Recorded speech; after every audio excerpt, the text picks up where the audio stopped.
तो नमस्कार दोस्तों, आज हम खिलजी वंश के आगे पढ़ेंगे, तुगलक वंश के बारे में। पिछले क्लास में हमने मुबारक शाह तक पढ़ा था कि कैसे मुबारक शाह की गाजी मलिक के द्वारा हत्या कर दी जाती है।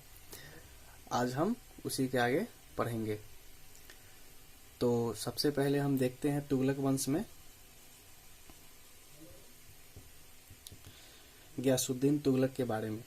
लेकिन उससे पहले देख लेते हैं कि तुगलक वंश कब से कब तक था। तो 1320 से लेकर 1414 ईस्वी तक तुगलक वंश का शासन था दिल्ली के ऊपर। तो सबसे पहला जो इसका शासक था गयासुद्दीन तुगलक।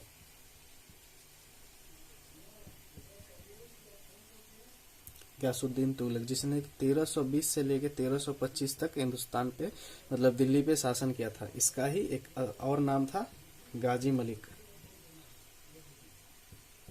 इसका एक और नाम था गाजी मलिक। इसने तुगलकाबाद शहर का निर्माण करवाया था। Founder of the city Tughlakabad. यही पहला सुल्तान था जिसने कि इरिगेशन के लिए कैनल्स का निर्माण करवाया था। 1320 में 1323 ईस्वी में इसने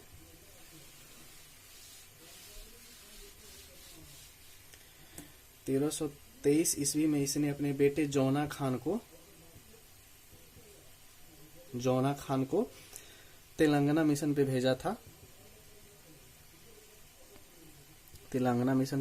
तेलंगाना के सुल्तानपुर नामक स्थान पे इसने अपने बेटे जौना खान को भेजा था। जौना खान का ही मतलब नाम दिया गया था बाद में मोहम्मद बिन तुगलक। तो अभी हम इसको जौना खान पढ़ रहे हैं। फिर गयासुद्दीन तुगलक के बारे में और अगला पॉइंट देखते हैं कि इसने ही हजरत निजामुद्दीन औलिया को महबूबे इलाही का उपाधि दिया था। महबूबे इलाही का उपाधि दिया था। फिर 1325 में इसी समय में बंगाल में जो इख्तिदार था बुगारा खां ने अपना विद्रोह शुरू कर दिया था बंगाल में।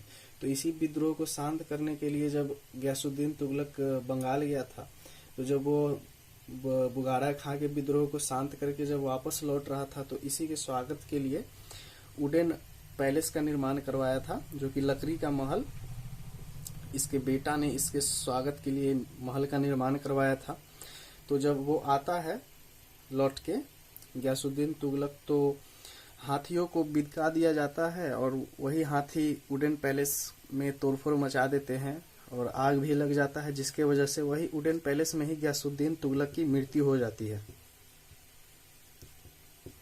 1325 ईस्वी में। तो इसके एक तरह से बोल सकते हैं कि वुडन पैलेस का निर्माण जौना खान ने करवाया था, तो मृत्यु भी जौना खान की ही प्लानिंग थी। तो यहाँ तक तो गयासुद्दीन तुगलक के बारे में हम पढ़ चुके हैं। अब हम आगे देखते हैं मोहम्मद बिन तुगलक।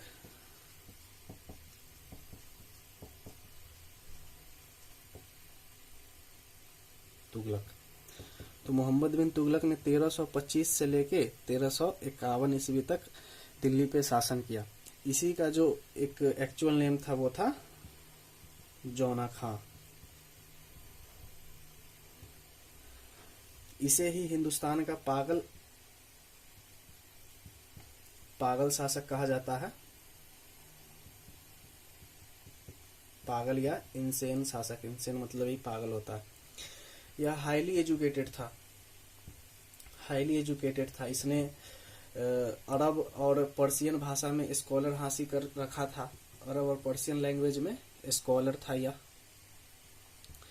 और इसके पास ऐसे भी मैथ, साइंस और ज्योग्राफी वगैरह का अच्छा खासा नॉलेज था। एक तरह से सभी विषयों का इसके पास अच्छा खासा नॉलेज था। फिर इसी के शासनकाल में 1333 में इब्न बतूता, जो कि अफ्रीकन ट्रेवलर था, मोरक्को से भारत में आया था। तो इसी इब्न बतूता को इसने दिल्ली का काजी बना दिया था 8 वर्षों के लिए। इब्न बतूता को 8 वर्षों के लिए दिल्ली का काजी नियुक्त कर दिया था। फिर 8 वर्षों के बाद ये जब चाइना के एक मिशन पे जाता है तो उसके बाद वापस ही नहीं लौटता है हिंदुस्तान में। तो इसने एक पुस्तक लिखा था, रेहला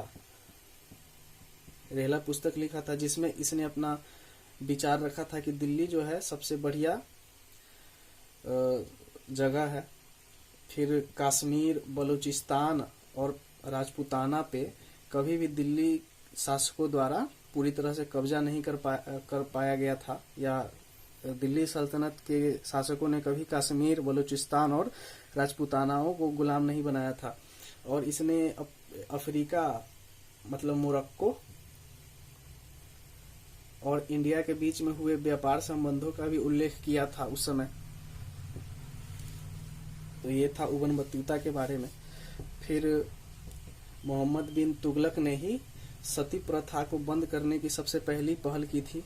फर्स्ट पहल मोहम्मद बिन तुगलक ने ही की थी। अब थोड़ा सती प्रथा के बारे में जान लेते हैं कि सती प्रथा गुप्ता काल में स्टार्ट हुआ था। गुप्ता काल के द्वारा स्टार्ट हुआ था। 1319 से 540 ईस्वी तक गुप्ता काल चला था। तो गुप्ता काल के जो रूलर था, गुप्ता पीरियड के जो रूलर थे राम गुप्ता, जिन्होंने 375 से लेके 380 तक शासन किया था, इसी ने शुरू करवाया था। और इन्हीं के सेनापति का नाम था गोपराज। हम प्राचीन भारत में इसका पूरा डिटेल पढ़ेंगे।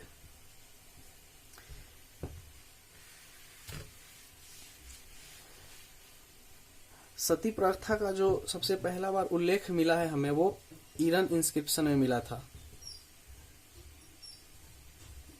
ईरान इंस्क्रिप्शन में सबसे पहले सती प्रथा का उल्लेख हमें मिला था। और ईरान इंस्क्रिप्शन है जो सबसे पहले भानु गुप्ता के पीरियड में लिखा गया था। अब हम और देखते हैं कि सती प्रथा को सबसे पहले बैन करने का पहल शुरू किया था मोहम्मद बिन तुगलक ने, माफ कीजिएगा। फिर दूसरी बार अकबर ने इसको बंद करने का पहल शुरू किया।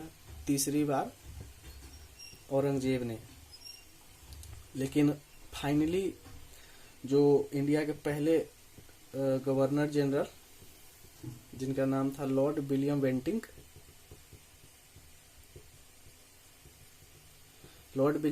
ने फाइनली इसको 1829 में पूरी तरह बैन कर दिया था। किसके मदद से? तो राजा राम मोहन राय के मदद से।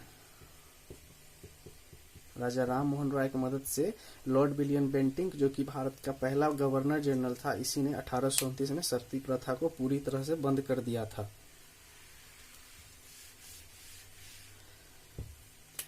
इसी के शासनकाल में, मतलब मोहम्मद बिन तुगलक के ही शासनकाल में, पूरे हिंदुस्तान में सबसे ज्यादा विद्रोह भी हुआ था। तो साउथ इंडिया में उस समय टोटल 27 विद्रोह हुआ था।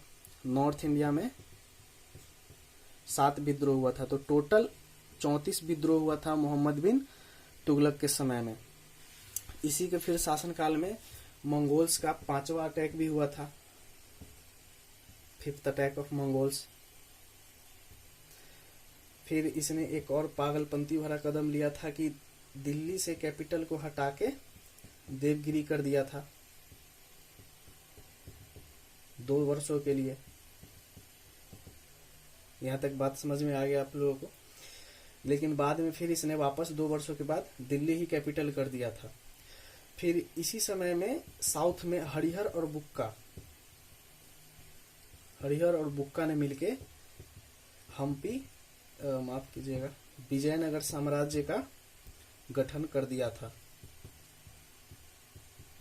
विजयनगर साम्राज्य का निर्माण कर दिया था, जो आज हम्पी है कर्नाटक का। आज जो हम्पी है कर्नाटक का, वो विजयनगर साम्राज्य का मतलब विजयनगर साम्राज्य ही है। तो इसका जो गठन है हरिहर और बुक्का ने इसी समय में कर दिया था। फिर अब हम वापस आते हैं मोहम्मद बिन तुगलक पे। तो मोहम्मद बिन तुगलक ने एक कराचिल मिशन किया। नहीं, माफ कीजिएगा, कराचिल मिशन खुरासन मिशन के बाद होता है। तो इसने खुरासन मिशन किया था। खुरासन मिशन इसने अपने 3 दोस्तों के साथ मिलकर किया था, क्योंकि यह काफी मंदी के दौर से गुजर रहा था और इसने सोचा कि एक देश खुरासन पे हमला करके वहां से कुछ संपत्ति आएगी तो मुझे आर्थिक स्थिति में सुधार मिलेगा। इसी वजह से इसने 3 दोस्तों के साथ मिलकर खुरासन मिशन पे हमला करने का सोचा था। इसी के उम्मीद में इसने अपने 3 लाख सैनिकों को एडवांस पेमेंट भी कर दिया था, लेकिन कुछ राजनीतिक बातें होती है जिसके वजह से उस मिशन को कैंसिल करना पड़ जाता है। तो जिसके वजह से इसका जो साम्राज्य था वो भी काफी डेब्ट में चला जाता है, काफी कर्ज में डूब जाता है। तो उस कर्ज से उबरने के लिए इसको काफी पापड़ बेलने पड़ते हैं, लेकिन ये उबर नहीं पाता है। इसी प्रकार इसका जो मतलब मानसिक संतुलन भी थोड़ा बिगड़ने लगता है, कुछ सोच विचार कर नहीं करता है और जो मन में आता है वो करने लगता है। इसीलिए इसने मतलब एग्रीकल्चर पे भी टैक्स बढ़ा दिया था। फिर एक दीवाने कोही नाम का डिपार्टमेंट शुरू किया जो कि लोन देता था बीजों के लिए। बीजों और जो भी खेती संबंधी काम होते थे उसमें यह लोन दिया करता था, सामान दिया करता था। वो भी डिपार्टमेंट इसका फेल हो गया था। और भी इसने एक काम किया कि टोकन करेंसी का शुरुआत कर दिया, क्योंकि इसका जो शासन काल में इतना कर्ज में डूब गया कि इसके पास पैसे मतलब सिक्के के लिए भी इसके पास नहीं बचा था, जो कि ये अपना सिक्का छाप सके, सिक्का बना सके। तो इसलिए टोकन करेंसी का शुरुआत किया था, तो ये भी इसका फेल हो गया।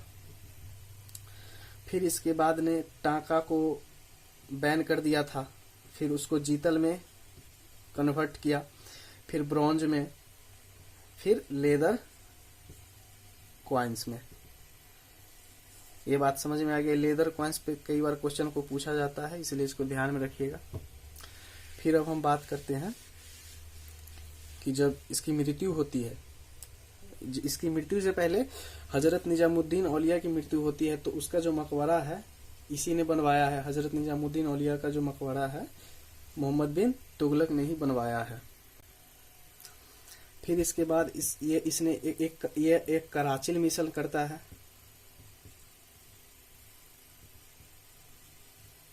वो भी इसका फेल हो जाता है। कराचिल चाइना में है। चाइना तो ठंड के वजह से इसके सैनिक काफी मर जाते हैं, जिसके वजह से इसको मिशन रोकना पड़ता है और यह मिशन भी इसका फेल हो जाता है। कराचिल मिशन इसने वही अपना आर्थिक स्थिति को सुधारने के लिए किया था कि लूट के लाएंगे अपने साम्राज्य को और आर्थिक मदद करेंगे, लेकिन यह इसका सोचा हुआ हो नहीं पाता है और मिशन फेल हो जाता है। फिर इसने इसी समय में थट्टा में एक रिवोल्ट होता है जो कि सिंध में है। उसी रिवोल्ट को जब यह शांत करने जाता है तो उसी दौरान इसकी मृत्यु हो जाती है। तो इसी की मृत्यु के बाद बदायूनी ने बोला है कि राजा को उसकी प्रजा से और प्रजा को उसकी राजा से मुक्ति मिल ही गई। तो यहाँ तक हमने पढ़ा मोहम्मद बिन तुगलक के बारे में। अब हम पढ़ते हैं फिरोज शाह तुगलक के बारे में। फिर अगले वीडियो में हम फिरोज शाह तुगलक के बारे में पढ़ेंगे। चलिए फिर, धन्यवाद। ऐसे मैं सोच रहा था कि दिल्ली सल्तनत पूरा करने के बाद मैं आप लोगों को क्वेश्चन भी टिक करवा दूंगा दृष्टि बुक से, और जो एसएससी ने प्रीवियस ईयर में जितना भी क्वेश्चन पूछा है वो सारे क्वेश्चन को मैं टिक लगवाऊंगा। तो चलिए, धन्यवाद।